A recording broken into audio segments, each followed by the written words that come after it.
This is so funny. The point of life is to not finally work it out, rather be in wonder at what you haven't. Exactly. Like we're so focused on knowing everything that we do every day. Like, okay, we have to have this, we have to have that. Why not go through the world thinking sometimes like, I don't know anything about this. Let me learn about that. Yeah. Right. But I think too often that we do the opposite, where if we don't know something, we just reject it. So live in wonder. I love that. Final thoughts? Maybe I'll have a child, but not for a couple of years. I don't think I really sold her, but that's okay because I don't want her to have a child for a couple of years. Although, like, I'm really good with her cat. So she's like, oh, you look like you really want a grandchild. I'm like, I just like the cat. Okay. Fair enough. Yeah, fair enough. Welcome to Her Unshakeable Confidence with dynamic mother-daughter duo Simone and Olivia Knego, where they discuss the secrets of transformation and how to build bold confidence and unwavering resilience. From intimate conversations with inspiring guests to sharing their personal journeys of triumph and challenge, Simone and Olivia create a supportive space where every woman is encouraged to rise above her fears and love the woman in the mirror. Tune into Her Unshakeable Confidence and join this special journey of connection and growth. It's like catching up with old friends who inspire you to be bravely and uniquely you. Welcome to this week's episode of Her Unshakeable Confidence. I'm Simone Knego. And I'm Olivia Knego. And we're back. So we got a little slacky over the last couple of weeks because, life's been busy. Yeah. I had a kid that got married. I started my second semester of law school. Yeah, it's been a little busy. Cat. She got a cat. I actually like the cat, and I'm allergic to cats, but I like the cat. And you know what? The cat likes me. The cat's like, okay, infatuated with me. She's like following me. Grandma. I'm a grandma. There's two animals. Yeah, I know. I have a. This is my brother that just got married. He has a dog, and now that we have a cat. Yeah, but grandma's not like the right name for me. We've talked about this before. Yeah, that could be a whole episode. I know, right? So we're not going to do that today, but I am definitely not grandma for the cat and dog. I'm just cool. That's it. Okay, cool. Okay. Yeah, good to know. You're welcome. So we thought we would just do a catch up because we basically posted a couple of guest episodes, which they were amazing episodes, but back to back. But usually we have our own episode. And so we're like, okay, so what are we going to do this time? And we thought we would really just kind of catch up on life because there's been a lot. So your brother got married on December 27th in Pacific Palisades. Let's just break that down right there. Yeah, it was pretty insane. It's been, the start of the new year has been crazy. The fact that we were there and then it's gone. Yeah, really kind of crazy that, although it was interesting because I was able to use Google Maps. What's it called? Not Google Maps. Google Earth to kind of see. I was kind of like a bit psycho about it for a bit because his wife's parents live there and they had to evacuate. And I was like so worried that their house was going to be destroyed. So I constantly was looking at whatever the maps were to make sure that they were okay. And fortunately they're okay. Her grandmother's house is okay. It's unbelievable what happened there. But looking at the maps, like where they got married in Pacific Palisades, the fire, it looks like it literally came up to the fence of the park where they were married, but it didn't burn the park down, which is pretty unbelievable. Yeah, it's the whole thing is just crazy that this is the way we're starting the new year.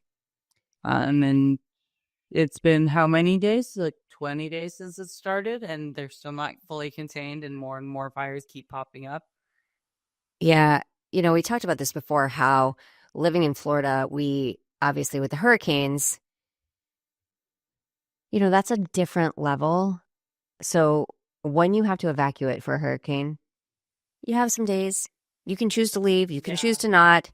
You can pack up your car. You can drive away. It's also just like not as definite, I guess, in the way Yeah. of, like, destruction. Like if you there's a 50-50 chance if a hurricane hits your town that your house would get destroyed versus if a fire is coming down your street, your house is going to get burned. Yeah.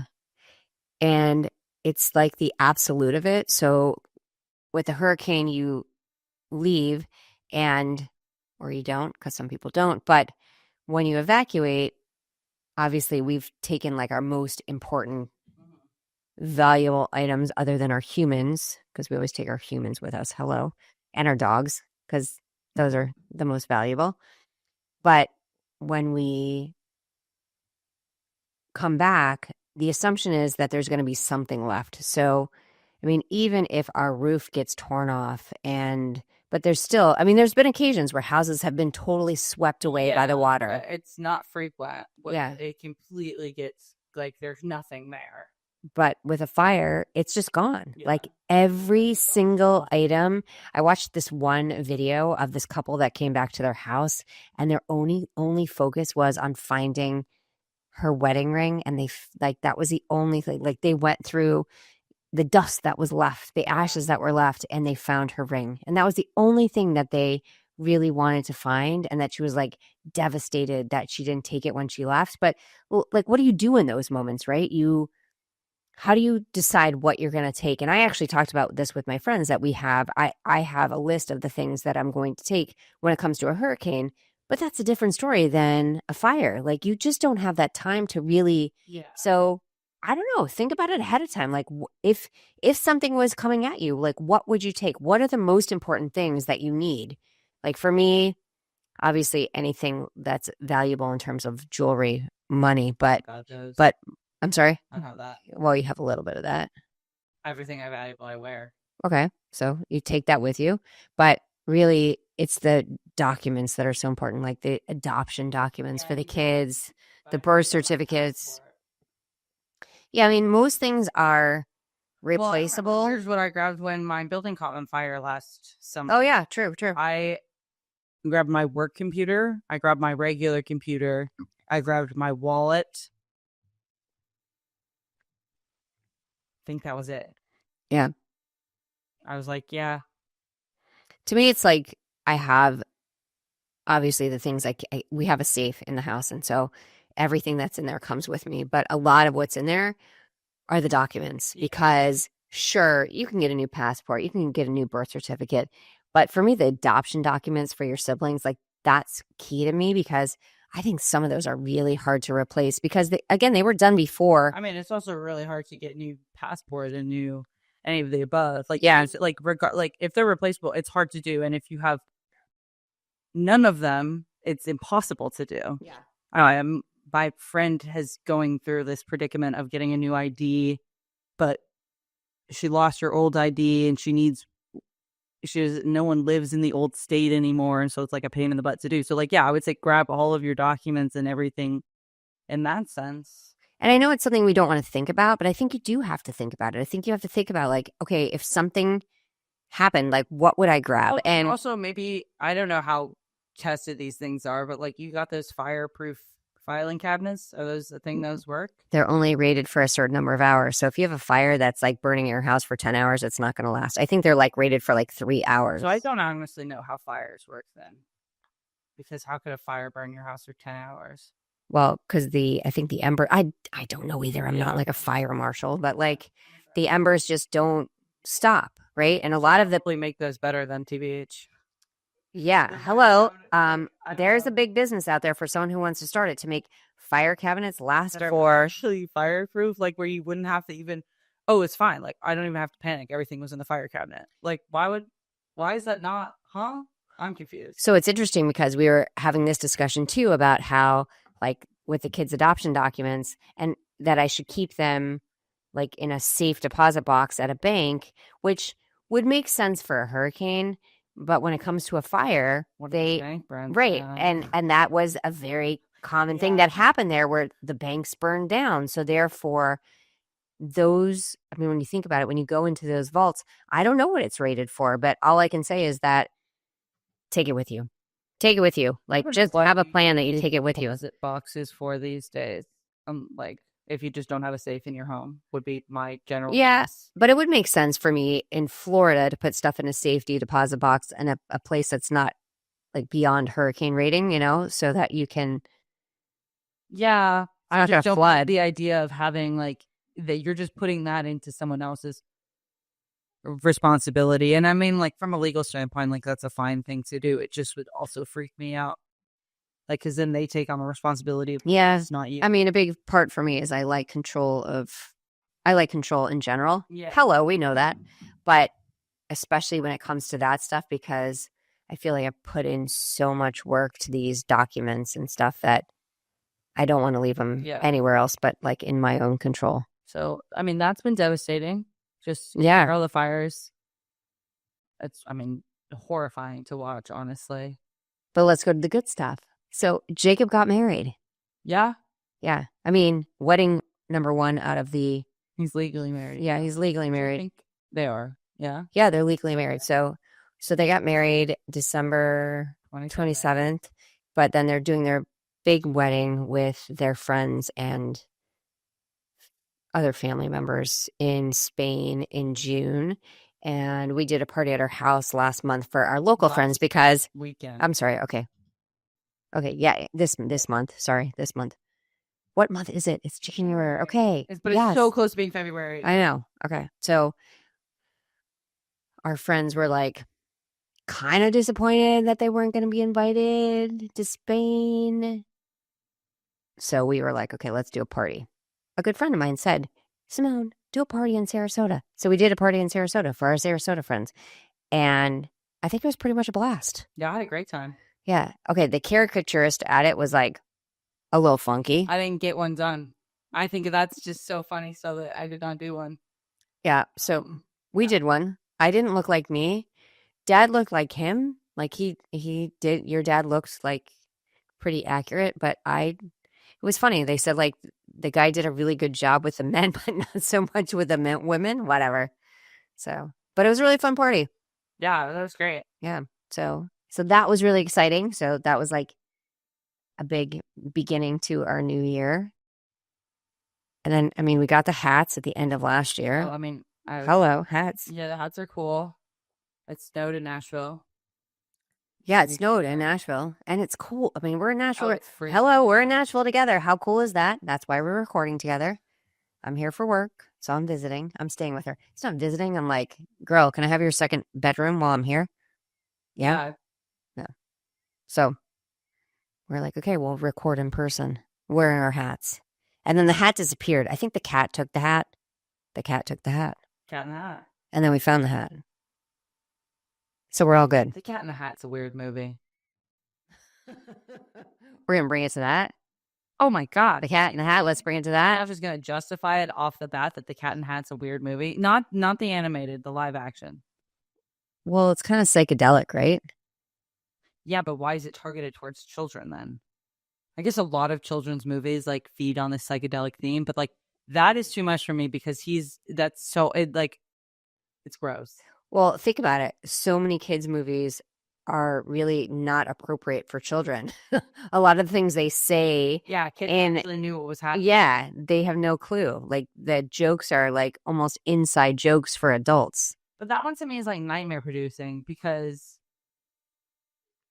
I don't know the actor. It's the guy that plays Shrek, I think, actually. I have no idea. But, just like full fursuit, not into it. Well, he's getting paid to do that, so why not? Also, it gave me so much anxiety. The idea of destroying the house. Oh, that was oh my quite, yeah. God, I hated that. Yeah. Can show you the type of kid I was. Well, I was a messy kid, but like the whole idea of like destroying the house and like it's on the edge of time. Like we're about to do it. We're going to put it back. Are we going to do it? Or we're not going to do it? I hate that.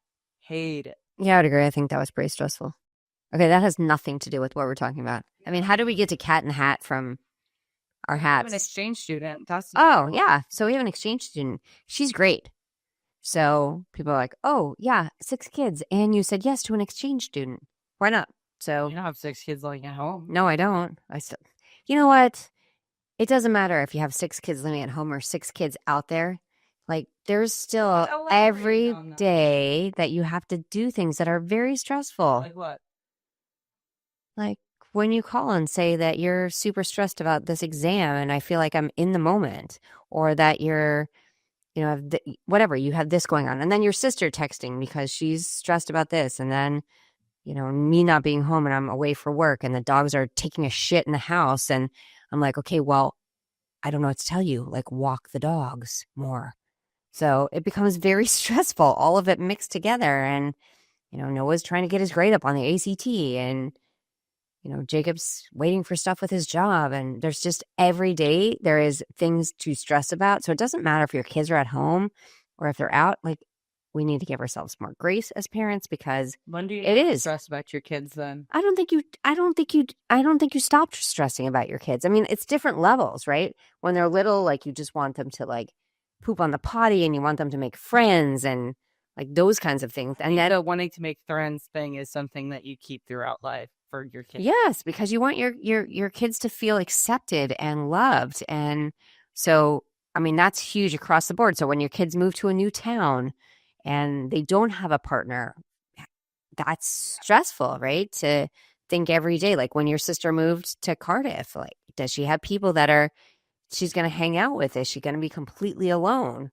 And, she's done a really good job, but still, it's stressful. And then when Noah goes off to college next year, is he going to find his people, right? I mean, you don't stop stressing as a parent, unfortunately. Yes, it is. Just multiply it by 6, girl. Is described to me, no one talks about the good parts of it. So it's like, yeah, like what? Like, why should I do this? The bad in my head outweighs the good. There's no bad. It's just stress. But oh my gosh, the good is like the incredible part of just having that. I mean, there's every part of it that's good, right? Just the seeing you grow up, seeing you go from like the kid who was just, I mean, you said the funniest things in a New Yorker accent when you were little, and watching you grow and find your people and find the person that you want to be with, and, really love what you're doing. It's huge. And I would do it 6 times again, 100%. Doesn't matter how stressful the little things are. It's the big things. And it's just like fills your heart with something. When they say that and of course there are people out there that don't have children, so this is specifically aimed at a parent. Like, when I married your dad, I thought I knew what love was. And then I had children, and it was such a different part of love where and not that I wouldn't give anything for your dad, but it is like in any moment, I would give anything for my kids. And again, not that I wouldn't get everything for Rob, but it's just such a different thing. It's like this different response that you have when you have children, that you just feel like your heart is so full, and you never imagined it could be like that. I still haven't sold you. No, I'm thinking about that. I mean, it's obvious. Like, do they drive you crazy? Do they like, well, tired feeling? I'm like, what are most parents? Your kids. So I think that comes later. I would say that majority of parents, when their kids are little, okay, baby stage, take a step back there, because for some people, the baby stage was not what they expected. That I read, a lot of Reddit posts and whatever. I think the baby stage, you have moms going through postpartum, whatever that looks like for them, which is such a real and a recognized. Oh, it's huge. I can tell you, I had postpartum. Yeah. I mean, wherever, if that's anxiety, depression, otherwise. And then you have dads who are, this is their first rodeo too. And they didn't have the experience of even growing the child. So they have to get that connection as well. So baby stage is really difficult. It is. Yeah. Beyond just taking care of the baby. So I could tell you I don't think so much with you. I think by then I was kind of like a little bit more like I understood what was happening. But with both Jacob and Emma, I didn't want your dad to like touch them. I was like, and everything was exaggerated. It's kind of crazy, but like all of their features were exaggerated. Their eyes were bigger than they really were. Their nose was like, it just was some kind of system imbalance. Mental. No, I didn't. No, because I was a kid. I mean, I was 24 when I had your brother. Like, I didn't know this. I mean, what I know now, 100%, I would say for you guys. Yes, 100%. Because when you struggle and all you're doing all day long, especially at the beginning, because even if you're a working mom, you're home during that beginning period, and your whole focus is just taking care of this little creature, and you're Like, am I feeding them enough? You know, like, are they eating enough? Like, are they clean enough? Is this sterilized? Are they going to get sick from this? Like, literally your thoughts just don't stop. Yeah. And you feel not enough. You really do. You feel like you're going to break them, and like and guess what?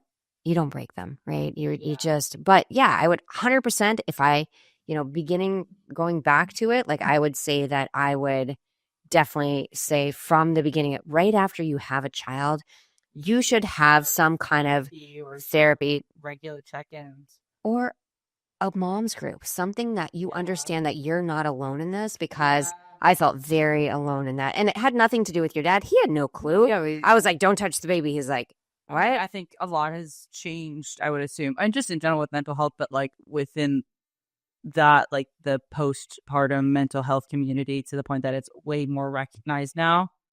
But it's something that definitely does scare me about the idea of giving birth.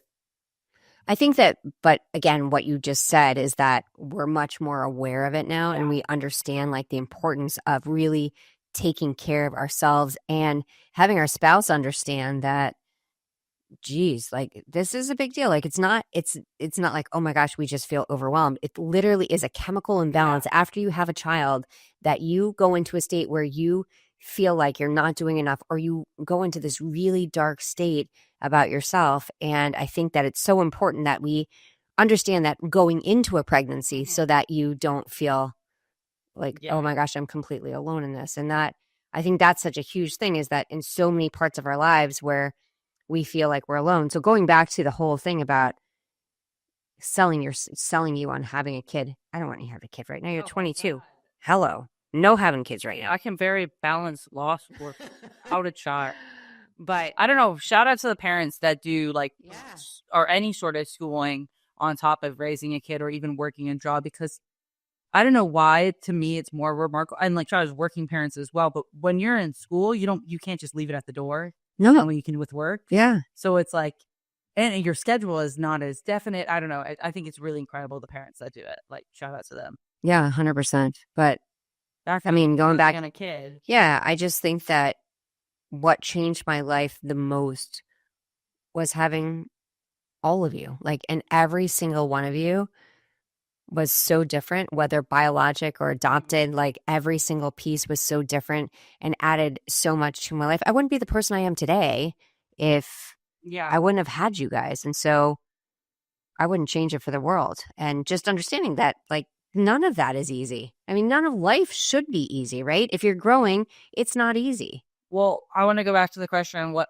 if you don't like your kids? So we talked about baby. Yeah. And you're in your toddler, you tend to like them because they're cute and stuff, even though they annoy you. They're so cute when they're toddlers. Oh my gosh, the things that you guys would say. I need my gloves. I need my gloves. I'm like, your gloves? I need my gloves. Yeah. I mean, I want lemonade. I was like, lemonade? Yeah, lemonade. I was like, okay. I mean, so like those things are just like so endearing. But I don't know. I've never not liked my kid. I mean, there are moments where I was like, oh my God, you guys are assholes. Like literally, like there's not one. But if you're a parent out there and you tell me you've never thought that about your child, you're not telling me the truth. Because okay. Yeah, no, seriously. There are moments where you're like, oh my gosh, how is this possible that this child that I raised is behaving like this or responding to me like this, right? But that's just part of it. They have to learn, they have to spread their wings. They have to learn how to deal with situations and confrontations and understand like what matters and what doesn't. So there's no part of that that's easy. I can't imagine ever truly disliking my children. I just can't. But I don't know. My question is if that happens in your relationship, is it because you're not putting in the work? And I don't have an answer for that. Person. But where does that stem from? I do think a lot of it, like, once again, referencing back to stupid Reddit posts and parents. Like, I read one recently that was like, my wife thinks I should spend more time connecting with my girls over my boys, but I just don't like anything they like. Like, they like princesses and tea parties. Like, okay, you're a bad father. You need to connect with your kid. That is not their responsibility. My friend, that's here. Their responsibility. Yeah.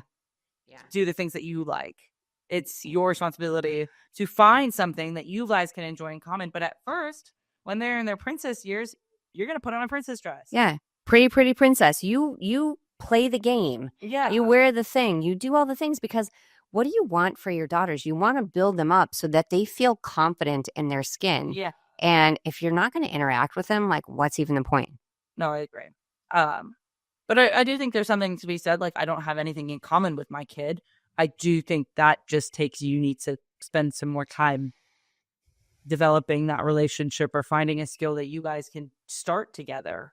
Yeah, I mean, so let's talk about your brother, Noah, for a minute. So he is Mr. Gamer, right? He would spend 24 hours of every day gaming if he could. And if I'm not there, being honest, he probably is because there's no one to tell him, like, not to do that. But one of the things that I'm really proud of is that when he is in a group setting, he is like Mr. Sociable, right? Mr. Social. Pretty impressive. So, just at this party last week, he was out there for 6 hours, like talking to everybody. So envious in him, and maybe that comes from his being on the spectrum, is that he doesn't have the capacity to feel socially awkward. He doesn't. And yep. I hesitate so much in social relationships and settings just because what if? And he doesn't have that hesitation. And it's like, it definitely is helped with his social skills, not having that hesitation or like fear of the awkward holding him back. Yeah, and we've worked so hard on just getting him to understand how to interact socially, but then not having, like what you said, not having that fear. He is like amazing when it comes to social settings because he can, we've taught him the skills, like what you need to do. And then he just goes from there and he'll go up to anybody and have a conversation. And that's huge because for most of us, we stand in the corner waiting for waiting for someone to come talk to us. And it really is a gift that he has. So the things that might drive me crazy on some days where I'm like, oh my God, get off your computer. But when we put him in a situation and say, hey, you know what? We're here. We're doing this. You're interacting. Like, he's all in. He's become he's always been a good kid, obviously, whatever. He's a younger brother. But he has become just a fun person to be around. He tries things that I would never have expected. I mean, not food. He does not try food. But occasionally. Yeah, well, once every 16 years. But yeah, no, he is very... I really enjoy being around him. And I would tell you that for the parents out there that struggle with that for a long time, I thought, oh my gosh, how is this going to work? Like there are so many things that he struggles with. How are we going to move forward on this? And we just kept going. And we just kept putting him in situations where he had to interact. And we just kept saying, like, you can do this. And this is important. And all the different things. And oh my gosh, it worked, right? So I think it's the part of like not giving up and saying, oh, my kid will never be able to do that. Okay, that's not true. Yes. I mean, he has so many strengths and like really not, again, I think so many times we focus on our weaknesses. Yeah. We focus on our children's weaknesses. Why? Like, focus on the things we can do. Focus on the things they can do. Also refining their strengths. And in the way of Noah, he's always been sociable. I mean, one of the reasons we struggled to get him the diagnosis was because he could make eye contact. Yeah. I was like, wait, hello, this is a spectrum. It was just more along the lines of refining those social skills and like teaching. Just like teaching. Yeah. So I just think that. What is your favorite thing about your other kids? Like, watch just grow into, I guess. Oh, so many things. So Millie, because she's at her stage right now. Yeah. So Millie is 17. I mean, I love the fact that she just goes for it. She has no fear. Like, again, she doesn't not want me to tell her anything, but she really does. She just is putting herself out there. Like all these writing contests that she's applied to. Oh my God. Yeah. Yeah. And like she just won an award for something for writing for school. She is very opinionated. Mm-hmm. And I hate that people use that as an insult. Yeah, that's not an insult. Opinionated people are the best people because that means you actually care about something. Yeah. You stand for something. When you just agree with everything, So don't Your voice doesn't matter. Oh, you're so opinionated as an insult. No. And it's not like being opinionated, being an asshole, but having an opinion and standing for your grounds, bro. Yes. I'm not like just gonna- standing up for what you believe. I think it's huge. And I think that each one of you guys has amazing qualities and traits that you bring forward. I mean, Emma is like super kind and caring, and she overthinks everything. And, you are very analytical. You're very, you stick to, when you have an opinion, you stick to it, but you don't just have an opinion, you get the facts to back it up, right? Yeah. And your brother has turned into this, your oldest brother has turned into this amazing, caring human that I would tell you when he was in high school, I would have never seen his transformation to where he is today, right? Like, I mean, so I think all of you have, well, yeah, I mean, Ari? Yeah. Yeah, I mean, Ari, I can't even tell you, like, his transformation. So, he has severe dyslexia, and he's like killing it in college, like killing it. And he's so invested in investments, actually, which I find very fascinating that he's like really taking an interest in that. Yeah, I mean, the books that he's reading, and he's reading them, like he will listen to them on Audible, but he'll also read along with them. The Millionaire Next Door, like things that really interest him, not because he just wants to be rich, but he wants to understand the process behind being what he considers successful. Yeah. And I can tell you that 2 years ago, when we talked about college, he said, I'm not going. Yeah. And I said, what's your plan? Well, I don't have one. I said, okay, well, if you don't have a plan, then you're going to college for a year, and then we can discuss after that. And he went off to college, and he killed it. Like, he really did. And he's put in the work. He puts in the work every day. Never like what I expected to happen. And maybe that's a horrible thing to say, but I'm just so impressed by each and every one of you, how you've stepped up to whatever you're doing in your life. And it's no credit to me. It's no credit to Dad. It's credit to yourself, right? Like, it's just that, like, I feel like we both have created like a loving household that says, like, do what you want to do. Like, when I grew up, it was like, here, this is what you're going to do because this is what we say you're going to do. And I truly believe we're in the mindset that you have to love what you do. It's okay to change your mind. And we're here to support you. I mean, we're going to work until we're 95 because you guys keep on changing your fucking minds. But yeah, pretty solid mine. Yeah, you're good. But yeah, I mean, I think that is such an important thing as parents, is that we're here to support, and it doesn't always go like this. Has nothing to do with how we started this conversation, which is hilarious. This was a check-in, guys. This was a check-in. So I actually think this turned up to be a great conversation. Yeah, I mean, I think so too. But I think that, for the parents out there that are struggling with your kids, that you feel like you can't find the connection, there is a connection. Yeah. You have to take the time and say, like, okay, yeah, don't make it about you, right? I think so often we're like, oh, well, my kid doesn't want to hang out with me because of this. What do they want to do? Do what I want to do. Yeah, what do they want to do? Like, find the connection there, start there, and then move forward. And I think that has served us really well. And be accepting like of all the things, right? If your kid is dating someone and you don't know them well, get to know them, right? If you're, with the accepting part, I think that's the most important, because accepting of all of the things in the way, all of that. You don't agree with their college major at first, like, they'll figure out themselves, or like whatever. If you have an experience that you failed, and you can advise them, but they need to fail for themselves and figure out what they want, I guess is what I'm trying to say. Mm-hmm. And the example I bring up is like Dad knowing that I wasn't going to end up doing major I was doing in real life. Like, but if he had told me that when I was studying, don't do it. Guess what you're going to do? You're going to do it. I've done it and be like, why would you say that to me? Like, what do you know about me? You know nothing about me. But instead, he'd let me make that decision. Yeah, it's so true. I think that often we put what we struggled with on our children. I mean, I struggled to find out what I wanted to do with my life for years and years and years. But that's my issue. That's not my kid's issue. Yeah. So it's not for me to say, like, for me, my thing to say to my kids is, what do you love? And if you don't know it now, start in something and then change your mind. But don't commit yourself to something that you're going to hate for the rest of your life. Yeah. Start, figure out a plan, and move forward. I agree. Yeah. Okay, we're over time. We're over time. Oh, I had my quote though. Oh, yeah. Quote it up, baby. This is so funny.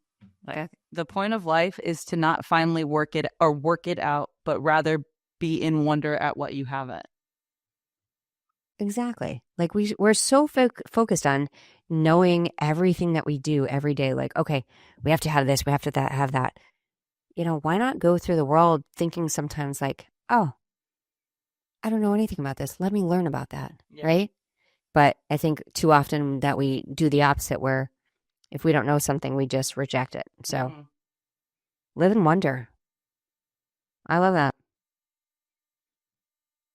Final thoughts? Maybe I'll have a child, but not for a couple of years.